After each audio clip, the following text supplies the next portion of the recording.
कभी आपने गौर किया है कि हम हर सुबह भागते हैं नौकरी के लिए, ईएमआई के लिए, कभी कार की किस्त, कभी क्रेडिट कार्ड का बिल, और फिर मंथ एंड से पहले ही सैलरी खत्म हो जाती है। तो क्या इस दौड़ में हमने कभी खुद से पूछा है कि क्या मैं पैसे को चला रहा हूँ या पैसा मुझे चला रहा है? हम अपने बच्चों को मैथ सिखाते हैं, लेकिन खुद ये नहीं जानते कि स्कूल में पढ़ा हुआ कंपाउंड इंटरेस्ट हमारे लिए काम कर रहा है या हमारे अगेंस्ट काम कर रहा है।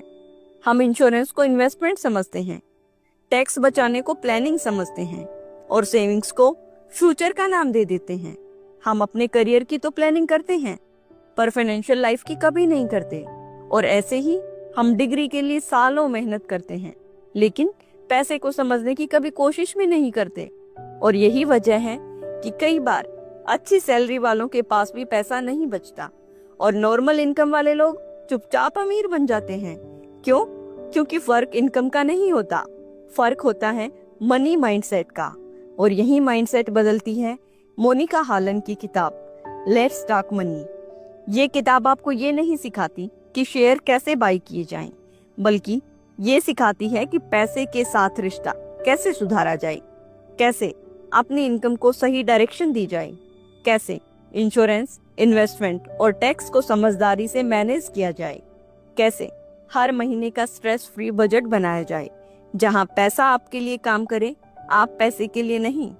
तो चलिए पैसे को समझने की शुरुआत करते हैं, क्योंकि अगर आपने पैसे को नहीं समझा तो सारा जीवन बस उसकी दौड़ में निकल जाएगा। लेकिन अगर आपने इसे समझ लिया तो पैसा आपकी आजादी का जरिया बन सकता है। तो welcome to the world of Let's Talk Money. दोस्तों, कितनी अजीब बात है ना कि हम रोज पैसे का इस्तेमाल करते हैं, पर हमें असल में पैसे की भाषा समझ ही नहीं आती।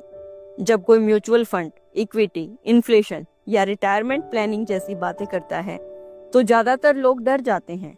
उन्हें लगता है कि ये सब सिर्फ अमीर या फाइनेंस वाले लोगों के लिए है। लेकिन सच्चाई ये है कि पैसा किसी को अमीर या गरीब नहीं मानता, वो बस समझदार और ना समझ में फर्क करता है। अगर आप पैसे की भाषा नहीं समझते तो चाहे जितना भी पैसा कमा लो, आप हमेशा सैलरी आने का इंतजार करते रह जाओगे। इसलिए इस किताब की पहली सीख है कि पैसे से डरना छोड़कर उसे समझना शुरू करो। पैसे को समझने का मतलब सिर्फ कमाई नहीं होता, बल्कि यह समझना कि तुम्हारा पैसा कहाँ जा रहा है, कहाँ फंस रहा है और कहाँ तुम्हारे लिए काम कर सकता है। हर रुपया जो तुम्हारे पास आता है वो एक छोटा सा सिपाही है। अगर तुम उसे सही डायरेक्शन में